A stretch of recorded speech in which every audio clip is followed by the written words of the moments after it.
This is Why Am I a Mets Fan? A podcast hosted by Samantha Croston and Ashley Wenskoski.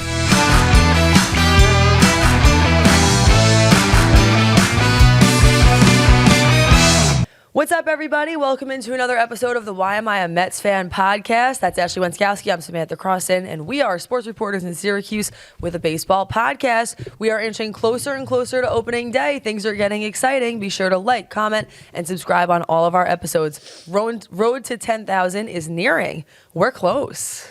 Yeah, we started to, go at a slower pace. We started to walk a little bit. We were running for a while, but we're still on the road. Yes, like, comment, subscribe if you can. That really helps us a lot. Really does nothing on your end. Hello. Yes, opening day, road opening day we're almost done with the road. I mean, we are almost there for the Mets. The Dodgers, which we'll talk about at the end of the episode, our little, Dodgers kicker of the week. Opening day for the Dodgers is tomorrow. Hello? Hello? Knock, knock? Anyone there? You just won a World Series. Now we're opening the season in Tokyo. Yeah, no, that's awesome, though. Honestly, what a cool experience, and we're going to get into that. I know. But, of course, first we got to talk about some Mets news, and we wanted to start by something that came out a little while ago, which is that Jeff McNeil is hurt. He suffered a low-grade right oblique strain. He will not participate in baseball activities for 7 to 10 days, but Mendoza said that he could be sidelined for 3 to 4 weeks. So we're not sure exactly when he'll come back, but what we do know is that it opens up some opportunities for some of these young guns to try and steal a spot away. Yeah, the flying squirrel not really flying around right now. That was just unnecessary. That was a cruel thing to say. I don't root on anyone's injury. I've said this many a time. What I do know is that I am rooting for Jeff McNeil to get better quickly. But for this little infield logjam that we have going on, it surely opens up some spots for some other people to probably make this team. Is that Brett Baty music I hear? Of course it is, because Brett Baty starting to fall in the category of Tyler McGill, who has 9 lives. Without McNeil, I mean, for a month of the season, it looks like Brett Baty and Luis Angel Acuna could both make the roster and kind of platoon at second base until McNeil is able to come back. I think it'll be interesting to see Baty kind of adapt to second base. He's played some second in the minors. We saw it a little bit in Syracuse last summer. Mostly came up as a third baseman, so it'll be interesting to see him try to adapt to that. I also just thought Carlos Mendoza's comments on the McNeil injury were less than tantalizing. He said, quote, "This could be tricky," when a reporter was kind of pressing him on what was the best case scenario, what's the worst case scenario for this injury. So I don't know. I mean, McNeil, he's getting older. It's not shocking. I would like to point out what I saw some fans saying on social media. This is pure rumors and speculation, but Jeff McNeil is a guy who loves to partake in the game of golf in the off season. That's a lot of swinging on your back and on your body. I don't know. It's just a thought. It's just a thought. No, that's interesting. I actually feel like I heard Nimmo say about him recently that he's a great golfer. He is a great golfer. So that checks out. Yeah. Listen, I think that when you're looking at what's going to happen here, Baty, Acuna, to me, it is a question of what do you value more as a Mets decision maker, offense or defense, right? You have Acuna, who is definitely more so that defensive player, somebody who I really thought was awesome at the end of last year and made some flashy plays and came in at a time where there was a lot of pressure and showed up when it counted. On the other hand, you have Baty, who I think some people believe have potentially more upside. I definitely think he has the potential to be a better hitter, but let's be real, I kind of think that this may be his last tryout. This really is his make or break moment. And it sucks in a way because I almost feel like he's sort of come into this high pressure tryout situation a couple times and he doesn't always shine in these situations. But listen, enough is enough. Yeah. Last year, was it a little bit unlucky? Maybe, because I do sort of feel like he came in when the Mets were sucking. He essentially exited and swiftly came back to Syracuse right around the time that, what's his name, blanking on it, threw the glove up into the air. Oh my God, not the Jorge Lopez glove. Jorge debacle. Lopez glove. And that glove was like, send Brett Baty back to Syracuse. Brett Baty. Huzzah! And that kind of, up north. And that kind of, not to say, Mark Vientos did great, but it was sort of like right around the time that The turnaround. The turnaround. Yeah. So of course people are going to remember Mark Vientos as more, mind you, who's like his best friend. Right. He Right. kind of stole his job. Right. So at this point, the fact that he's even getting a second chance, if I'm Brett Baty, Or even like Brett Baty's father, I'm like, son, this is pretty lucky. No, I agree. I think if you're Brett Baty, you can keep looking at these situations and being like, I was kind of thrust into this, thrown into this. No, I think if you look at this McNeil situation and you're Brett Baty, thanks so much for giving me another chance. And I do agree with you that I think Baty will get actually more of the reps just in terms of playing time. I think I could see a platoon situation. I feel like they're just going to like Baty's bat and like his upside. I think that this is the shot for Baty to get somewhat regular playing time and to see what he can actually do and to see if he can finally figure it out at the plate. And I think if he doesn't and McNeil comes back and it's, June, I'm not saying McNeil's going to be out till June, but getting more towards that midway point of the season, all right, at least we gave Brett Baty a shot. See ya, trade deadline's coming up, so long, partner. And it kills me a little bit because I really think Brett Baty strikes me as the kind of guy who leaves here and swiftly becomes a star. I agree. And that's not to say he could excel. This could be the chance where he finally puts it all together. I mean, he's not that old. Like, Brett Baty could still put all the pieces together, and maybe this is his shot to finally do so. So I just think it's no more excuses. Like, Baty's going to get his shot at some decent amount of playing time. Let's see what you got. And you know what? If you're Baty, you better have some good at-bats because quite honestly, with the lineup they have right now, they want you, but they don't need you. Yeah. So exactly. Bring your A game, man. You're a want, not a need. You're a want, not a need. You have to know that going in there. But also try not to feel the pressure because that can get in the way of the at-bats. So we'll see what happens, but it is definitely something to monitor. And maybe let us know in the comments. Who would you prefer to see, with more of the reps? Do you want to see Acuna in there? Do you want to see Baty? Are you excited for McNeil to come back? I feel like there will not be that many of you who say that. But if there are and I'm wrong, let me know. Beyond that, Jesse Winker had a little bit of a scare today. He exited the Mets spring training game after limping out of the batter's box. I'm sure many of you saw that live or on Twitter. Mendoza said it's all right. He was just cramping in his calf and he should be okay. But man, oh man, do the jump scares continue here? Dude, I don't know what's going on in Mets camp this spring. I know this seems to happen to the Mets every year. It happens to every team to some degree, but holy hell. Like I saw the Jesse Winker thing today. I opened my phone. I was in like a Syracuse football vortex for a real job all day. And I saw the Jesse Winker thing and I was just like, good God, what are these trainers down in Port St. Lucie? What are we doing? Like, do they need to be lifting more? Do they need to be eating better? There is something going on with the strength and conditioning this spring in particular that I do not like. If you culminate it, put it all together, it's now Sean Manaea, Frankie Montas, Francisco Alvarez, Nick Madrigal out for the year, Jeff McNeil, and now Jesse Winker, whether it's serious or not, have all had some degree of injury during this spring training. And those are not names that are just hanger-on, those are not the Alexander Canarios of the world. Those are two of your top three starting pitchers, your starting catcher, your starting second baseman, and possibly one of your starting outfielders. Like, that is starters. If the injury bug comes for Jesse Winker, that's where I draw the freaking line. Yeah, me too. Don't you dare. Me too. Listen, it doesn't seem serious. It just seems like a cramp. The Mets are the Mets, so could he come out there tomorrow and miss 4 to 6 weeks? Yeah, he could. If it is something serious, I just insulted. That's a cramp. I just insulted Canario, but if he is actually seriously hurt, it seems like it would open the door. Excuse me. Sorry, coughing attack.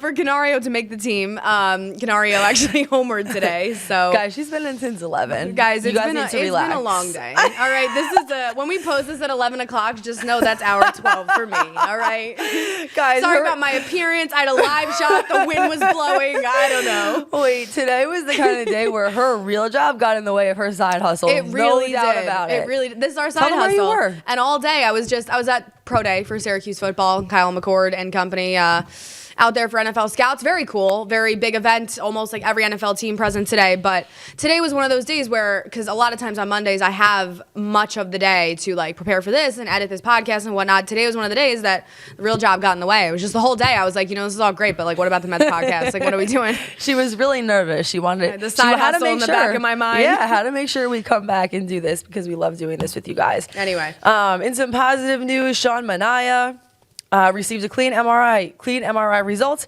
He began playing catch earlier this week. His throwing progression has begun. What I will say, went on another podcast recently, was talking about it. Mets Daily with that guy, Jake Brown. Friend of the program. Hey, really nice guy, like legit friend of the program. Yeah. So go check that out. He's genuinely a hustler and he's really funny too. But anyway, what I was thinking in relation to this is that really is positive news. And the reason why for me is because it also goes to show that when we were having those conversations weeks ago about, what should the Mets do or should they do anything, they didn't act prematurely and they were rewarded for it. Yeah. I think, we'll see what ends up happening with his progression. But it's just another example for me of in David Stearns, I trust. I really think maybe they have made the right chess move so far leading up to this point. Yeah, I think if you're the Mets, you're definitely happy to see that. The MRI came back clean. Hopefully he can start a throwing progression now. And maybe, which was one of the earlier kind of takes on that, maybe he actually can see the field in late April, early May. That would be very positive if you're the Mets. So we'll see. This week they also named Clay Holmes the opening day starter. A little bit surprising just when you consider a few of the stats behind that. I know Yankees fans had a field day with that, all right? I saw that come across my timeline, and I was just like, the Yankees fans are crashing out about that. He has 4 starts in his entire career and has not started a game in 8 years. So, Mets gonna Met. It seems so like Mets. our opening day guy. It's so all right, Mets. Clay, you get out there, buddy. It's gonna be fun. Jog on out there. All right, let's all give it up for Clay. Woo! He's My like starter. He's like the old relic in the corner. It's like everybody at the bar is like, let's give it up for Clay. No, it's so true. Anyways, interesting little factoid. Mets opening day starters in the last 7 years. This is just interesting, okay? It really is. 2019 to 2021, Jacob deGrom started all 3 of those opening days. Then in 22, you had Tyler McGill. 23, Max Scherzer. 24, Jose Quintana. And 25, we will have Clay Holmes. And you know what sticks out to me there? Maybe the Mets do better on years where you look at the opening day starter and you're like, what's going on? You're like, woof. I mean, 2022, Tyler McGill was out there on opening day. Last year it was Quintana. So Clay Holmes, get it, I guess. No, honestly, it is so classic, typical Mets. It's like that guy on paper who you're kind of like, I don't even feel like it's like this. I feel like it's like, it's like everybody has the confused look. right. I thought somebody else was the Mets, turning around this franchise. We're into the NLCS last year, 2 wins away from the World Series.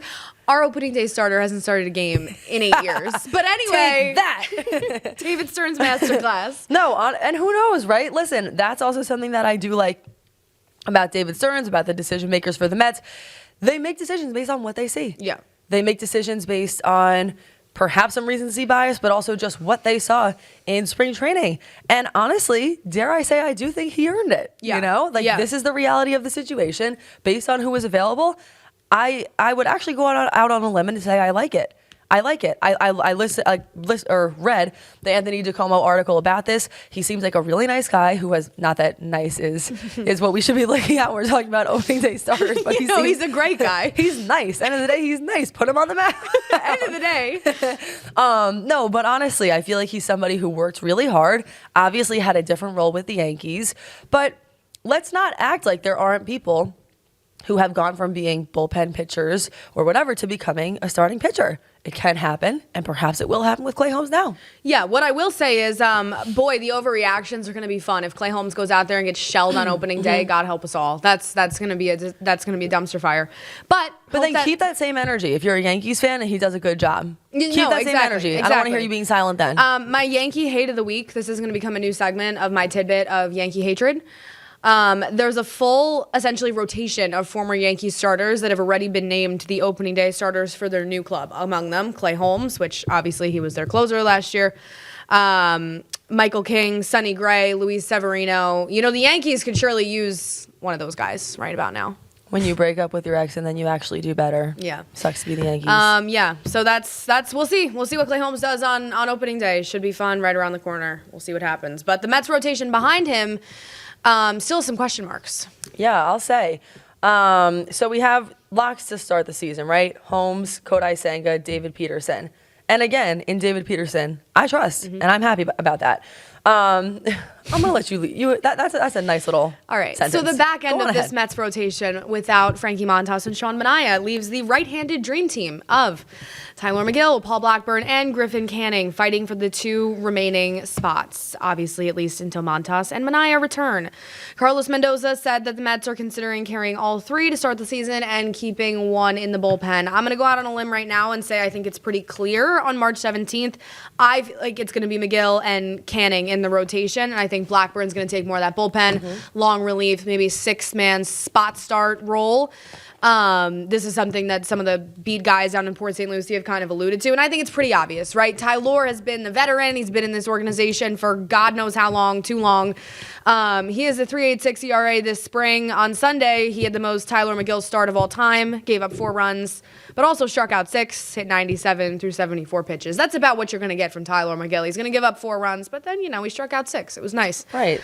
Sounded nice. Sounded nice. And then Canning's kind of cooking this spring. I think of any of these guys that is kind of surprised in the spring, it's probably Griffin Canning. Obviously, small sample size. He's only thrown 10 innings, but in those 10 innings, he has 16 strikeouts and a .90 ERA. So that's pretty. No, that could be the sleeper. And listen, I actually agree with you. I think end of the day, flaws aside, Tyler has the experience. He's the vet.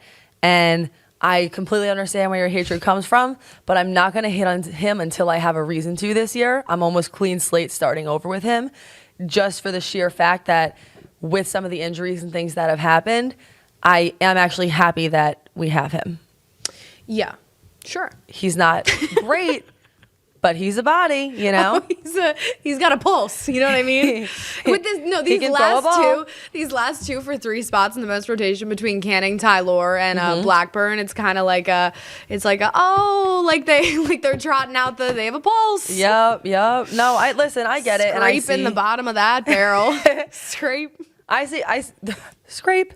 I see the hesitation. But we'll see. We'll see what happens. And to your point with Canning, that could be somebody who I think surprises people. Some other Mets notes. Is it Dedniel? Yeah. Dedniel Nunez.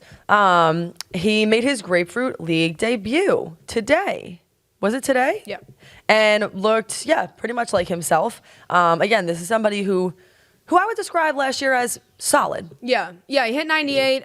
He retired the side on 11 pitches in order. I think Nunez is definitely a guy for the Mets bullpen that if they are going to be formidable this year, at least at the beginning of the season, before that trade deadline, they definitely need Nunez. I believe it's still kind of up in the air as to whether or not he's going to be fully ready for opening day, but hopefully within that first week, he gets ramped up and he's ready to go out there because this Mets bullpen sure could use him. Yeah, I mean, listen, when you talk about the bullpen, I don't know how many people who watch this podcast are lacrosse people, but this is just the best analogy I can think of. It reminds me of almost like a face-off unit. It's not necessarily the most important part of the game, but if you have a great face-off unit and you get more possessions, then you're going to be able to score more goals. And that's how I feel about some of these middle inning guys. Like, you need strong characters to get you to Edwin Diaz. It really is critical. And you will feel the difference between whether the Mets have a good bullpen or they don't. It cannot drive your ship, and it is not the catalyst for your engine, but it can surely sink your ship. Ooh, I like that. Thanks. And we want to see the Mets swim, not sink. You also have here, Juan Soto has 4 spring home runs in just 22 at-bats. And can we talk about that one thing on Twitter this week where he hit that home run right to the fan who was chirping him? You happen to see that? Oh, my God. I went home this week, and my dad told me about that. Gorgeous. I actually hadn't seen it, right? So there was like a Yankees guy, right? A Yankees guy. I actually don't know. In the clip I saw, I didn't notice that he was a Yankees fan, but definitely just a fan of some sort who was chirping him. And again, it's just one of those things. You know me. I'm pretty spiritual. I'm a big the universe, everything happens for a reason kind of person. The universe. I'm a big into the universe. I'm like the universe is my religion. That's just what I believe in, man. And like the fact that not only that this guy would chirp him, not only that he'd hit a home run, not only that it would go to the fan who chirped him, but then that the fan would try to catch the ball, miss, and is so unathletic. It was just gorgeous. That's the universe. I mean, that's karma's a you-know-what. It was crazy. Nice. No, it was crazy. It was really crazy, and I was like, that's just perfect. It doesn't get any better than that. It really doesn't. So, yeah, I mean, I think he's just been as advertised. What else there to say? Yeah, you get what you pay for. That, I do. When my dad was filling me in about that this week, that's like Babe Ruth calling your shot type stuff. Like, what are we doing? Not only to hit a home run, but to hit it at the guy. Like, he's really just out here playing for fun. Playing with house money every day. And he's so, like, when he gets into that batter's box, it's like he feels no pressure of the hundreds of millions of dollars that people spent on him at all. He is smiling. People that the universe love Juan Soto. Like, the universe loves Juan Soto. He's done a lot of good things in his life, and he's being rewarded now. Yeah. That's what I take away from it. Yeah. All right, let's switch over into a little bit of Dodgers news, too. Some strange things going on with Mookie Betts, quite honestly. Is he okay? Yeah, I honestly hope so. There's some sort of sickness he's been going through.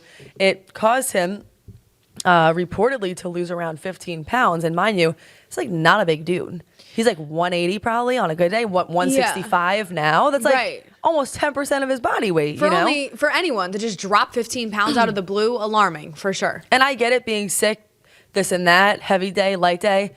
15 is 15. We're not talking 5. We're not talking 7. Yeah. That's not your water weight. 15 pounds. I looked on some Reddit threads. People are like, well, I've pooped out 5 pounds. I'm like, fair enough, but that's not 15. That's not 15. Like, 15 is legit. Like, something's legit going wrong. Yeah.